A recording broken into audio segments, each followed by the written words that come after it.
9 दिसंबर 2024 सोमवार को पड़ रही है। मार्गशीर्ष महीने की अष्टमी तिथि जो बहुत ही खास है। और दोस्तों, ये वो अष्टमी तिथि है जो कि मार्गशीर्ष महीने में सोमवार को पड़ रही है, तो इस दिन का महत्व और भी अधिक बढ़ जाता है। और दोस्तों, इसी दिन किया जाने वाला पंडित जी द्वारा बताया गया एक लाल फूल और एक सफेद फूल और एक लौटा जल का उपाय आप लोगों को जरूर करना चाहिए। क्योंकि दोस्तों, ये एक ऐसा उपाय है जो कि हर दिन नहीं किया जाता। मार्गशीर्ष महीने में जो अष्टमी तिथि आती है उसी दिन किया जाता है। अगर आप लोगों ने इस उपाय को नहीं किया है या किसी कारणवश नहीं कर पाए हो, तो इस सोमवार के दिन इस उपाय से मत चूकना दोस्तों। देखिए, ये दिन इतना खास होता है, इतना महत्वपूर्ण होता है, देखा गया है। कभी कभी बड़े बड़े पाठ अनुष्ठान से जो मनोकामना पूर्ण नहीं होती है, वह सोमवार के दिन एक छोटे से उपाय करने से ही आपकी मनोकामना पूर्ण हो जाती है। और बहुत सारे लोगों ने इस उपाय को किया भी है और उनको इस उपाय को करने का फल भी जरूर मिला है। अगर आप लोग भी इस उपाय को इस सोमवार सृष्टि के दिन करना चाहते हैं, तो आप इस उपाय को पहले अच्छे से समझ लेना, सुन लेना, उसके बाद करना। आपको इस उपाय का फल जरूर मिलेगा। आपकी सभी मनोकामनाएं हो जाएंगी दोस्तों। हम आपको यहां पर बता दें कि यह जो एक लाल फूल और एक सफेद फूल वाला उपाय है, ये उपाय पंडित जी ने अपनी अभी की शिव महापुराण की कथा में ही बताया है। और इस उपाय को करने से आपके घर में चाहे किसी भी प्रकार की दुख और समस्या क्यों ना चल रही हो, आपको उसका कारण भी नहीं पता है कि दोस्तों ये समस्या किस कारण से चल रही है। उसका कुछ भी कारण हो सकता है, जैसे पितृदोष हो सकता है, काल सर्प दोष हो सकता है, या किसी भी तरह दोष भी हो सकता है। और भी बहुत तरह के दोष होते हैं, कुछ भी हो सकता है। पर आपको इस उपाय को करने के लिए अपने दोष को पता लगाने की भी जरूरत नहीं है। आपके घर में किस कारण से इतनी दुख और परेशानी आ रही है, वह भी आपको पता लगाने की जरूरत नहीं है। बस सोमवार की अष्टमी के दिन इस उपाय को कर लेना। क्योंकि इसी एकमात्र उपाय को करने से आपके पूरे घर परिवार में सुख और शांति हो जाएगी। आपके घर में अच्छे अच्छे काम होने लगेंगे। आपकी भी मनोकामना होगी, वह भी धीरे धीरे करके पूर्ण होना शुरू हो जाएंगी। अब हम समझते हैं इस एक लाल फूल और एक सफेद फूल वाले उपाय को आपको करना कैसे है, किसको करना है, किस समय करना है और कैसे करना है। देखो, उपाय बिल्कुल आसान है, बस समझने वाली बात है। ध्यान से समझिए, उसके बाद ही आप लोग जो है इस उपाय को जरूर कीजिएगा। सबसे पहली चीज, हम लोग ये समझते हैं कि इस एक लाल फूल और एक सफेद वाले उपाय को इस आने वाली सोमवार अष्टमी के दिन किसको करना है। तो देखिए, इस उपाय को घर के सभी सदस्यों को करने की बिल्कुल भी जरूरत नहीं है। घर में से कोई एक मुख्य बड़ा सदस्य ही इस उपाय को करेगा, तो उस घर परिवार के सभी सदस्यों को इस उपाय को करने का फल मिल जाएगा। पर वो बड़ा सदस्य कौन होगा, कौन व्यक्ति इस उपाय को करेगा, तो यहां पर देखिए, हम आपको बता दें, घर की जो बड़ी माताएं बहनें होंगी, कि बड़ी माताओं बहनों में से कोई भी एक माता बहन इस वाले उपाय को कर सकती है। अपने पूरे घर परिवार के लिए घर में सभी सदस्यों को इस उपाय को करने की जरूरत नहीं है। मात्र घर की जो बड़ी माताएं बहनें हैं, उनमें से कोई भी एक माता बहन इस वाले उपाय को करेगी, तो उसके घर परिवार के पूरे सदस्यों को इस उपाय का फल मिलेगा। अगर किसी कारणवश माताएं बहनें घर में उपस्थित ना हो, या वो इस उपाय को ना कर रही हो, कुछ दिक्कत हो, तो दोस्तों उस पर फिर घर का कोई बड़ा व्यक्ति भी इस उपाय को कर सकता है। माताओं बहनों के कहने का मतलब ये था कि माताएं बहनें घर की लक्ष्मी होती है। जब घर की लक्ष्मी कोई उपाय करती है, तो निश्चित ही भगवान शिव जी बहुत जल्दी प्रसन्न होते हैं और उपाय का फल में बहुत जल्दी और बहुत बड़ा करके भी यहां पर देते हैं। तो आप लोग ये बात समझ गए होंगे। अब हम ये बात समझते हैं, इस वाले उपाय को हमें करना की समय है। एक लाल फूल और एक सफेद फूल वाले उपाय को हमें इस सोमवार के दिन की समय है। तो देखिए, इस उपाय को करने का जो समय है, सुबह का समय भी है और शाम का समय भी है। अब देखिए, यहां पर हम मुख्य रूप से सुबह का समय नहीं बोलेंगे, क्योंकि देखिए, ये जो सोमवार अष्टमी तिथि है, और आप सभी लोग जानते हैं, इसका प्रदोष काल का मतलब शाम का जो समय होता, इस दिन भगवान शिवाजी का सबसे प्रिय दिन होता है। तो आप लोग इसे एक लाल फूल एक सफेद फूल वाले उपाय को सुबह के समय भी कर सकते हो और शाम के समय दोष काल में भी कर सकते हो। सुबह के समय अगर कर रहे हो तो 10 या फिर 11 बजे तक भी अगर उपाय करोगे तो भी आपको उपाय का फल मिलेगा। वही अगर शाम के समय कर रहे हो तो इस दिन जरूर शाम के समय का ध्यान रखना कि शाम के 6 बजे से लेकर 7 बजे के बीच में अगर आप इस उपाय को कर सकते हो तो बिल्कुल कर लेना, पूरी कोशिश करना। पर अगर किसी कारणवश इस समय के बीच में ना कर पाओ तो रात 8 बजे तक भी अगर आप उपाय को करोगे तो आपको उपाय का फल जरूर मिलेगा। ये बात आपको समझ आ गई कि आप इस उपाय को सुबह और शाम दोनों समय कर सकते हो। मतलब करना आपको एक ही समय है, घर में से किसी एक ही बड़े व्यक्ति को करना है, पर एक ही बार इस उपाय को करना है, दोनों समय नहीं करना है। आपको जो समय अच्छा लगे आप उस समय पर इस वाले उपाय को कर सकते हैं। तो चलिए जानते हैं इन विशेष उपायों के बारे में। लेकिन उससे पहले जो भी मेरी प्यारी बहनें आज चैनल पर पहली बार आए हैं या मेरी आवाज आज पहली बार सुन रहे हैं, अगर आप भी महादेव के सच्चे भक्त हैं तो वीडियो को लाइक और चैनल को सब्सक्राइब जरूर कर लें और कमेंट बॉक्स में लिखें हर हर महादेव, ओम नमः शिवाय। देखो, अब सबसे महत्वपूर्ण बात आती है कि इस उपाय को हमें करना किस लिए है। जैसा कि हमने अभी आपसे बोला कि इस उपाय को करने के बाद आपके जीवन में बहुत सारी खुशियां, आपकी मनोकामनाएं पूर्ण होंगी, आपकी धन की समस्या दूर होगी, आपकी पैसों की समस्या दूर होगी। अब देखिए, अगर आप लोग सोच रहे हो कि दोस्तों हमें अपना घर बनाना है पर घर बनाने के लिए पैसा नहीं है, हमें गाड़ी लेना है पर गाड़ी लेने के लिए पैसा नहीं है, हमें जमीन लेना है पर जमीन लेने के लिए पैसों की कमी पड़ी, डीडीएच रही है। अगर ऐसी ही दिक्कत, परेशानी या किसी भी तरह की धन से जुड़ी हुई समस्या या पैसों से जुड़ी हुई समस्या आपके जीवन में चल रही है तो यह उपाय निश्चित ही आपके जीवन में बहुत सारे फल लाकर दे सकता है। इसीलिए अगर आपके घर में बहुत ज्यादा दिक्कत, समस्या, परेशानी चल रही है, धन से जुड़ी हुई, पैसों से जुड़ी हुई, धन की बहुत ज्यादा कमी आ रही है, पैसों की बिल्कुल आवक नहीं हो रही है, तो दोस्तों आप लोगों को इस वाले उपाय को जरूर करना चाहिए, घर में से किसी एक भी बड़े व्यक्ति को। अब इस उपाय में करना क्या है वो सबसे हम लोग पहले जान लेते हैं। उपाय की सामग्री हम लोग सबसे पहले जानते हैं कि इस उपाय में किस किस चीज की आवश्यकता पड़ेगी। तो देखिए, उपाय का नाम तो एक लाल फूल और एक सफेद फूल वाला उपाय है, पर इस उपाय में कुल मिलाकर 4 सामग्री हमें लगने वाली है, जो कि पंडित जी ने खुद सीहोर वाली कथा में बताया है। और जो हम आपको उपाय बताते हैं वो पंडित जी द्वारा बताए गए होते हैं, अलग से हम कुछ भी नहीं बताते हैं। तो यहाँ पर हम लोग समझते हैं कि इस उपाय की सामग्री क्या है। तो देखो, उपाय की जो सामग्री है वो 4 सामग्री है, जिसमें से सबसे पहली सामग्री है एक बेलपत्र। देखो, बेलपत्र क्या होती है? बेलपत्र जो शिव की शिवलिंग पर चढ़ती है। दूसरी चीज है एक शमी पत्र। शमी पत्र वो जो शिवलिंग पर ही चढ़ता है। तीसरी चीज है दोस्तों एक लाल फूल, जो उपाय का नाम है। तो एक यहां पर आपको लाल फूल लेना है। अब ये लाल फूल लेना है, देखो शिवलिंग के ऊपर जो लाल फूल चढ़ता हो उनमें से कोई भी एक लाल फूल पसंद कर लेना और वो कहीं से तोड़कर या कहीं से खरीद कर लेकर आना और उस लाल फूल को उपाय में उपाय कर लेना। उसके बाद में एक सफेद फूल का विशेष रूप से ध्यान रखना। जो सफेद फूल शिवलिंग पर चढ़ता हो सिर्फ वही सफेद फूल लेकर आना, इसके अलावा कुछ मत लेकर आना। लेकिन केतकी का मत लेना। तो एक एक मात्रा में ही आपको ये चारों सामग्री चाहिए। एक बेलपत्र के शमीप्र, एक लाल फूल और एक सफेद फूल। ये चारों सामग्री आप लोग तैयार करके रख लें। प्रदोष काल में या सुबह के समय जब भी आप इस उपाय को कर रहे हैं, जैसे ही आपके उपाय की सामग्री तैयार हो जाती है तो क्या हम सीधा उपाय को करने के लिए इन चारों सामग्री को लेकर उपाय करने के लिए जा सकते हैं। नहीं तो यहां पर आपको इस बात का ध्यान रखना है कि हम भगवान शिव जी को प्रसन्न करने के लिए रहे हैं। हम अपनी मनोकामना को पूर्ण करवाने के लिए तो जा रहे हैं, पर हमें ये दर्शाना बिल्कुल भी नहीं है कि हम सिर्फ अपने फायदे के लिए भगवान शिवाजी के मंदिर में आए हैं। इसलिए हम इस उपाय को करने के साथ साथ में भगवान शिव जी की पूजन अर्चना के लिए कुछ सामग्री भी जरूर लेकर जाएंगे। जैसे कि सुबह के समय अगर आप उपाय को कर रहे हो इस एक लाल फूल और एक सफेद फूल वाले उपाय को, तो दोस्तों सुबह के आपको एक लोटा जल लेकर जाना है। जो लोग प्रतिदिन शिवाजी के मंदिर जाते हैं, पूजन अर्चना करते हैं, जल चढ़ाते हैं, फूल बेलपत्र सब कुछ चढ़ाते हैं दोस्तों, वो अपनी पूजन अर्चना वैसी की वैसी ही करना। बाकी जो सिर्फ उपाय को करने के लिए जा रहा है, जो कुछ भी लेकर नहीं जा रहा है, उसे कम से कम एक लोटा जल अपने घर से जरूर भर कर लेकर जाना।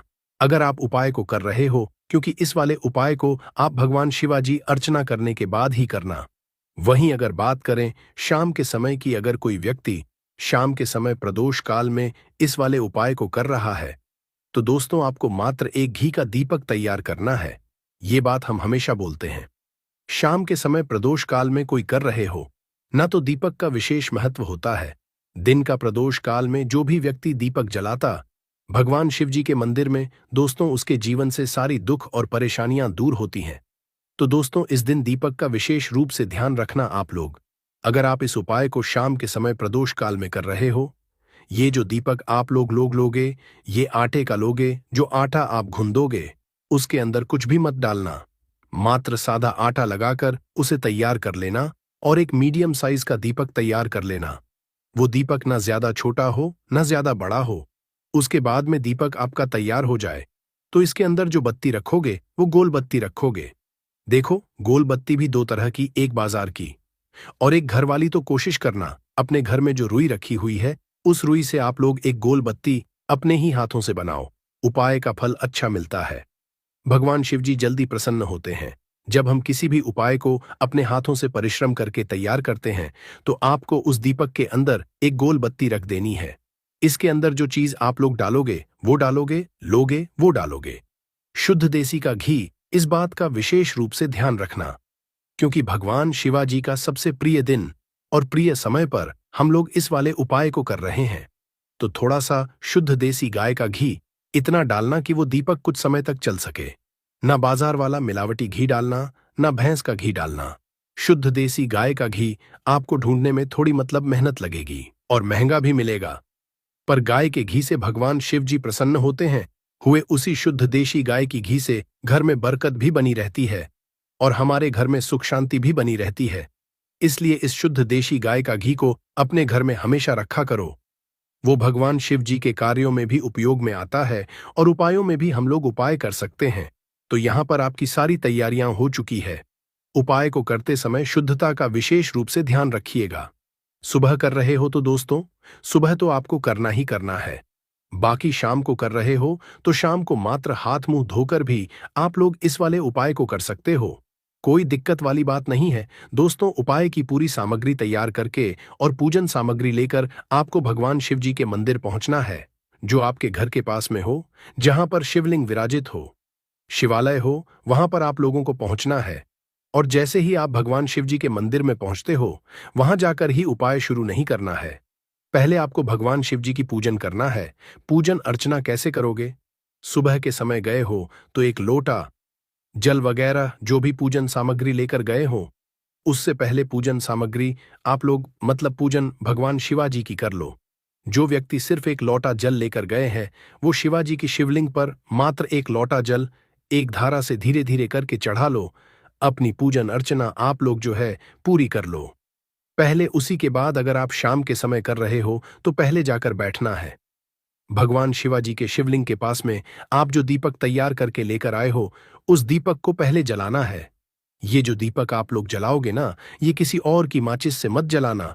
अपनी ही माचिस अपने ही घर से लेकर आना और इस दीपक को अपने ही माचिस से जलाना। अगर आपने मंदिर की माचिस या किसी और की माचिस ले ली, इस उपाय को करने में इस उपाय का फल उस व्यक्ति को भी बहुत मिल जाएगा। इस बात का ध्यान रखना, अपने घर से अपनी ही माचिस लेकर जाना और इस दीपक को जलाना।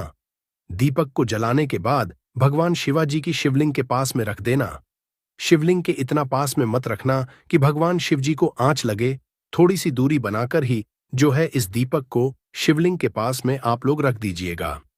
अब जैसे ही आपकी पूजन अर्चना हो जाती है, भगवान शिवजी के शिवलिंग के सामने या आसपास कहीं पर भी बैठ जाइए उपाय को करने के लिए। और उपाय को करने से पहले आप लोग अपनी वह 4 पूजन सामग्री निकाल लीजिए। उपाय की जो सामग्री है वो निकाल लीजिए और भगवान शिव जी के शिवलिंग के ऊपर एक माता अशोक सुंदरी जी का स्थान देख लीजिए। माता अशोक सुंदर जी का जो स्थान होता है वो जलाधारी के ऊपर होता है। जलाधारी के बिल्कुल बीचों बीच में होता है। आप लोगों ने देखा भी होगा शिवलिंग की जलाधारी होती है। जलाधारी के बिल्कुल बीचों बीच का जो स्थान होगा वो माता अशोक सुंदर जी का स्थान होगा, क्योंकि यहीं पर हमें ये जो है उपाय को करना है। सब पहली चीज अब हम उपाय को करना शुरू करते हैं। आप सबसे पहले अपनी एक बेलपत्र उठा लो। एक बेलपत्र को आपको माता अशोक सुंदरी जी वाले स्थान पर सबसे पहले समर्पित करना है। बेलपत्र की डंडी का मुख होगा जलाधारी की तरफ, जहां से जल बहता है और नीचे गिरता है, और बीच वाली बड्डी पत्ती का मुख मतलब शिवलिंग की तरफ होगा। इस तरीके से आपको इस बेलपत्र को माता अशोक सुंदरी जी वाले स्थान पर समर्पित कर है। उसके बाद में अपनी एक शमी पत्र उठा लो जो आप उपाय के लिए लेकर आए हुए हो। शमी पत्र को उठाकर शमी पत्र की भी जो डंडी का भाग होगा वो जलाधारी की तरफ करके, जहां से जल बहता है नीचे गिरता है उस तरफ करके, और पत्ती वाला भाग शिवलिंग की तरफ करके इस शमी पत्र को भी उस बेल पत्र के ऊपर आपको समर्पित कर देना है। समर्पित करने के बाद अब आप ले लो अपना एक लाल फूल जो आप उपाय को करने के लिए लेकर आए हुए हो। लाल फूल का जो खिला हुआ भाग होगा, चाहे वो गुलाब का फूल हो, चाहे कोई सा फूल जो शिवलिंग पर चढ़ता हो, दोस्तों उस फूल का जो खिला हुआ भाग होगा वो शिवलिंग की तरफ होगा। बाकी जो पीछे का भाग होगा फूल का वो जलाधारी की तरफ, जहां से जल बहता है नीचे गिरता है उस तरफ होगा। और आखिरी में आपका जो एक सफेद फूल बचा हुआ है, इस सफेद फूल को भी आपको लेना है, और सफेद फूल का जो खिला हुआ भाग होगा वो शिवलिंग तरफ होगा, जहां पर शिवलिंग रखा हुआ है उस तरफ होगा, और डंडी का भाग जलाधारी के पीछे की तरफ हो जाएगा। मतलब जो जहां से जल बहता है और नीचे गिरता है। जब आप लोग एक बेलपत्र, एक शमी पत्र और एक लाल फूल, एक सफेद फूल चढ़ा रहे हो, तो उस समय आप लोगों को कंटा भगवान या कंटा चक्र का नाम लेते हुए ही जो है इस उपाय को करना है, और भगवान शिवाजी और नारायण जी का स्मरण करते हुए ही इस उपाय को आपको करना। तो जब भी आप एक बेलपत्र, एक शमी पत्र, एक लाल फूल और एक कमी हो रही है, जो भी दुख और समस्या परेशानी चल रही हो, आपको अपनी वह दुख और परेशानी जो है भगवान शिवाजी से उपाय को पूरा करने के बाद वहीं पर पास में बैठकर बोल देना है। हाथ जोड़ के आंखें बंद करके अपनी परेशानी और श्री शिवाय नमस्तु भीम का जाप करना है। सोमवार की रात एक लोटा जल इस जगह रख देना। 7 पुश्तों तक इतना पैसा बरसेगा कि संभाल नहीं पाओगे दोस्तों। पानी में एक ऐसी दिव्य शक्ति होती है जिससे आपकी प्यास बुझती है। एवं अगर आपने पानी के बारे में संपूर्ण जानकारी हासिल कर ली और सही तरीके की जानकारी हासिल कर ली, तो इसके इस्तेमाल से आप अपना रुका हुआ काम बनवा सकते हैं। अगर आपका शत्रु आपके पीछे पड़ा हुआ है, आपका रुका काम बन, घर में पैसे आने का मार्ग बंद हो गया है, गरीबी दरिद्रता आपका पीछा नहीं छोड़ रही है, और आपने अगर पानी का सही रूप से इस्तेमाल करना सीख लिया, जान लिया, जो आपको इस वीडियो में जानने को मिलने जा रहा है, और जो आखिरी उपाय है वो सबसे शक्तिशाली है, जिससे आपके सारे काम बन जाएंगे। गरीबी दरिद्रता आपसे दूर चली जाएगी, आपके घर में पैसे आने के मार्ग खुल जाएंगे, आपको लक्ष्मी माता का आशीर्वाद मिलेगा। भगवान भोलेनाथ के आशीर्वाद से आप अपने जीवन में बहुत अधिक कामयाबी करेंगे। दोस्तों, आपका एक बात जानना बहुत ज्यादा जरूरी है। इंसान के शरीर में 70% पानी होता है, एवं बहुत से लोग दूर दूर सफर करते हैं और मंदिरों से शुद्ध पानी लेकर आते हैं ताकि उनके घर की नेगेटिव जो भी शक्तियां हैं वह दूर चली जाए उसके छिड़काव से। परंतु आपके जो एक सादा पानी आता है उसका इस्तेमाल करना अगर आपने ठीक तरीके से सीख लिया, जिसके बारे में इस वीडियो में आपको चलने जा रहा है, तो आपके कितना ही बड़ा बिगड़ा हुआ काम है, यह आपके घर में कितनी बड़ी नेगेटिव शक्ति है, सबका इलाज आप अपने घर में आने वाले साधारण पानी से कर सकते हैं। इस वीडियो में आपको पानी के बारे में तांत्रिक मंत्र, शक्तिशाली मंत्र, आयुर्वेदिक उपाय, सारी जानकारी हम बताने जा रहे हैं। एक बात ध्यान रखिएगा, पानी के द्वारा जो भी मंत्र का उच्चारण आप करेंगे उसकी एक क्रिया होती है। क्रिया को आपको तरीके से करना होगा, तभी आपको असर दिखना चालू होगा। अगर आपने इस वीडियो की एक भी लाइन में आपने गंभीरता से इस वीडियो को नहीं लिया, तब आपको नहीं पता चल पाएगा कैसे आप लोग पानी का इस्तेमाल करके अपना रुका हुआ काम बनवा सकते हैं। जो भी जानकारी आपको देने जा रहे हैं, उसके पहले ही हम आपको जानकारी एक और दें कि इस वीडियो को देखने के बाद आपका रुपया का खर्चा नहीं होगा, परंतु आप लाखों रुपए का लाभ पा सकते हैं। इस वीडियो को देखने के बाद हो सकता है इस वीडियो के द्वारा हम आपके जीवन का 5-6 मिनट जरूर से लेंगी, किंतु विश्वास करिए, इसी वीडियो को देखने के बाद आपको माता लक्ष्मी का आशीर्वाद मिलेगा। भगवान भोलेनाथ का हाथ आपके सर पर हो जाएगा। गरीबी दरिद्रता आपके जीवन से दूर चली जाएगी। धन आने का मार्ग चालू हो जाएगा एवं भाग्य का साथ को मिलेगा। सुख समृद्धि आपके घर पे जरूर आएगी। दोस्तों, पानी एक ऐसी चीज है जिसके लिए इंसान कुछ भी कर सकता है। दोस्तों, अगर एक व्यक्ति को एक दिन भी पानी ना दिया जाए और उसके बदले में उससे कुछ भी मांगा जाए, वो सब कुछ निछावर कर देगा। एक गिलास पानी के लिए आपको बता दें, एक मनुष्य खाने के विकल्प में पत्ता खाकर जी सकता है, फल खाकर जी सकता है, परंतु पानी के विकल्प में या पानी के दूसरे ओएनपीसॉन के रूप में वह कुछ भी नहीं चुन सकता है। उस पानी चाहिए ही, वरना वो जी नहीं पाएगा। इसको भी एक अद्भुत समझा गया है साइंस की लैंग्वेज में। दोस्तों, अगर साइंस की लैंग्वेज में हम आपको बताया, साइंस की भाषा में आपको बताएं, पानी लोगों की बातों को समझता है, पानी लोगों की भावनाओं को समझता है, पानी लोगों की फीलिंग्स को समझता है। आपने अगर पानी की सारी तरीके की बातें समझ ली और गंभीरता से समझ लिया, तो यकीन मानिए, आपको पानी के रूप में जो दूसरे होते हैं, उसको आप अपने जीवन में दिन में 4 के काम में ले आएंगे। दोस्तों, पुराने समय में एक कहावत होती थी कि उसके घर का पानी हम नहीं पिएंगे, क्योंकि आपको बता, जो बुरे लोग होते हैं, उनके घर का अगर आप पानी पीते हैं तो आपके ऊपर नेगेटिव शक्तियां वास करने लगती हैं। इसीलिए पुराने समय के लोग बार बार कहते थे कि हम उनके घर का पानी नहीं पिएंगे, वरना हमारे साथ भी बुरा होना चालू हो जाएगा। आज भी बहुत से लोग हैं जो बुरे लोग जो होते हैं, जिनकी सोच गलत होती है, उनके घर का पानी नहीं पीते हैं। दोस्त, आपको बता दें, अगर आपका कोई शत्रु है जो आपके पीछे पड़ा हुआ है, उसकी सोच को आप बदल सकते हैं सिर्फ पानी से। अगर आपने पानी के तंत्र मंत्र की क्रिया को ठीक तरीके से समझ लिया, आप अपने शत्रु का विनाश कर सकते हैं। आप एक बात जान लीजिए, शत्रु कोई किसी का ऐसे ही नहीं बन जाता है। बनने के पीछे कई कारण होते हैं। कोई व्यक्ति आपके बारात से जलने लग जाता है, कोई व्यक्ति आपके सुख को लूटना चाहता है, कोई व्यक्ति आपके धन को हड़पना चाहता है, तभी वो आपका शत्रु बनता है। शत्रु होने की वजह से आपका जीवन बहुत हद तक परेशानियों से भर जाता है। आप अपने शत्रुओं के बारे में जब भी सोचते होंगे, आपका दिमाग खराब हो जाता होगा। परंतु आज के बाद आपके शत्रु आपका कुछ भी नहीं बिगाड़, क्योंकि एक साधारण पानी का इस्तेमाल करके अपने शत्रु को उसके घुटने के दम पर ले आएंगे, और उसी की जानकारी हम आपको इस वीडियो में देने जा रहे हैं। दोस्तों, स्वाधिष्ठान चक्र पर ध्यान करते हुए अगर आप पानी को पढ़ते हैं और पानी के सामने प्रक्रिया करते हैं, यकीन मानिए, आपका शत्रु घुटने पर आ जाएगा।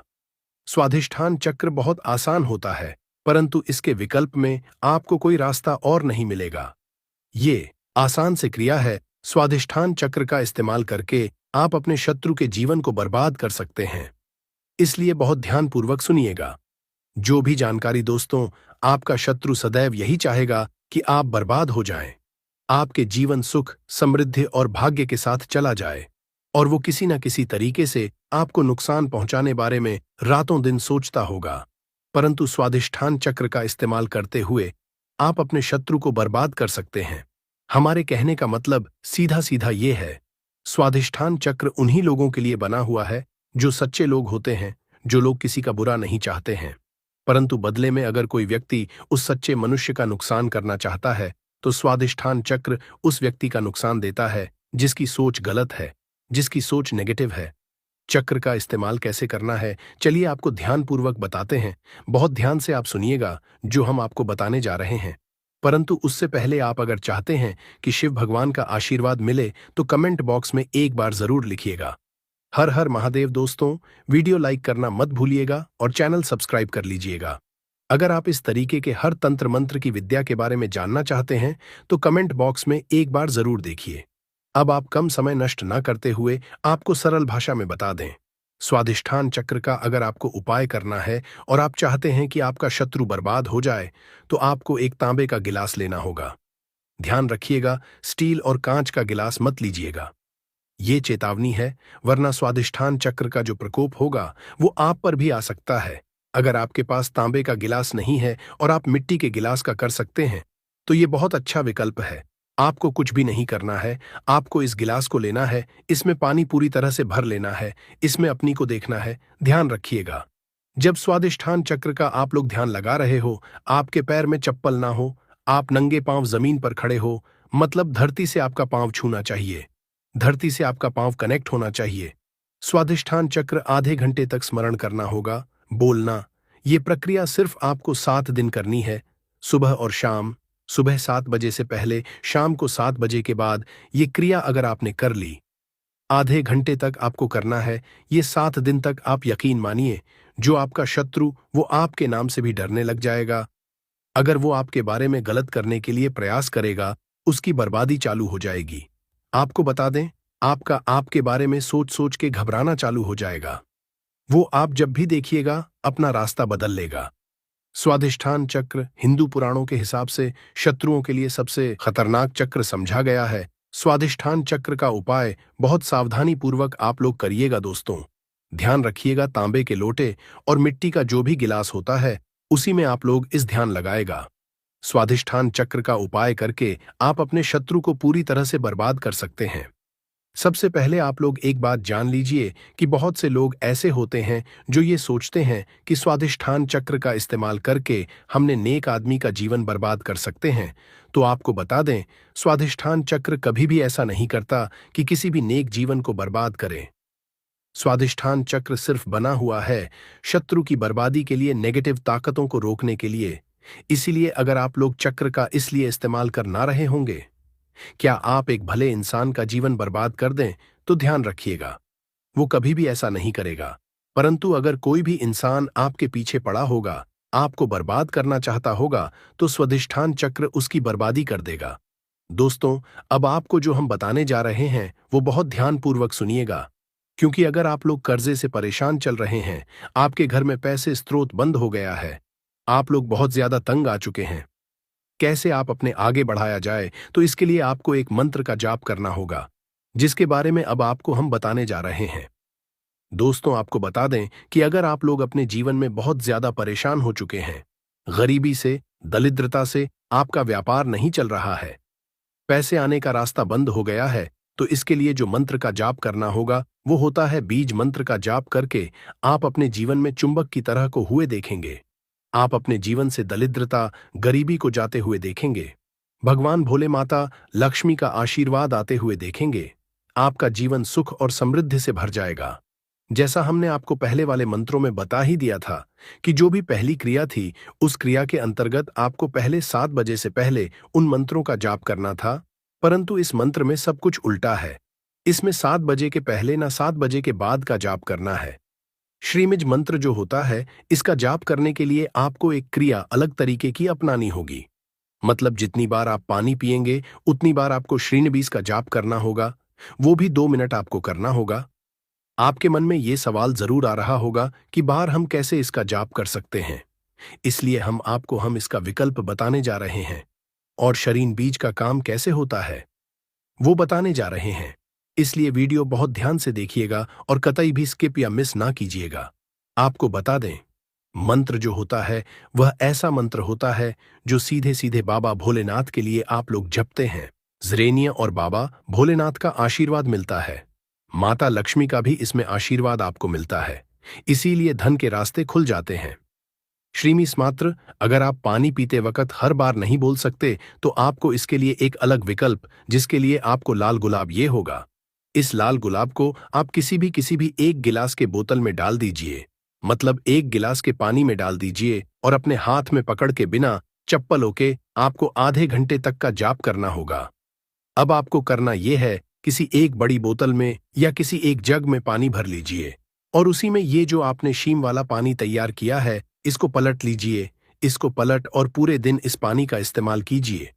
इसी को आप लोग पीते रहिए। दोस्तों, आपको बता दें, जब आपने पानी के साथ श्रीमी इसका जाप किया था, उस पानी के अंदर अभिमंत्रित मंत्र हो गया था, मतलब वह पानी जो है अभिमंत्रित हो गया था। अब इस अभिमंत्रित पानी को जब बॉटल में पलटा, तो यह अभिमंत्रित पानी उस पानी को अपने अंतर्गत मिला लेता और अभिमंत्रित कर देता था। अब आपको जैसा हमने वीडियो की शुरुआत में ही बता दिया था, हमारे शरीर 70% पानी होता है, और जब इस पानी का करते हैं आपके शरीर में यह जाता है, यह आपका पानी जो शरीर में जा रहा है, यह आपके शरीर को अभिमंत्रित कर देता है, और इससे आपको एक अलग सी ऊर्जा देखने को मिलेगी। बिल्कुल सही सुना आप लोगों ने, आपके शरीर में आपको एक अलग सी ऊर्जा देखने को मिले बाबा भोलेनाथ का। जहां आपको एक तरफ आशीर्वाद मिलेगा, वहीं पे माता लक्ष्मी आपके लिए धन के दरवाजे खोल देंगी। सरल भाषा में आपको बताएं, आपके जीवन में आपको धन की वृद्धि, भाग्य का साथ, सुख समृद्धि देखने को मिलेगी।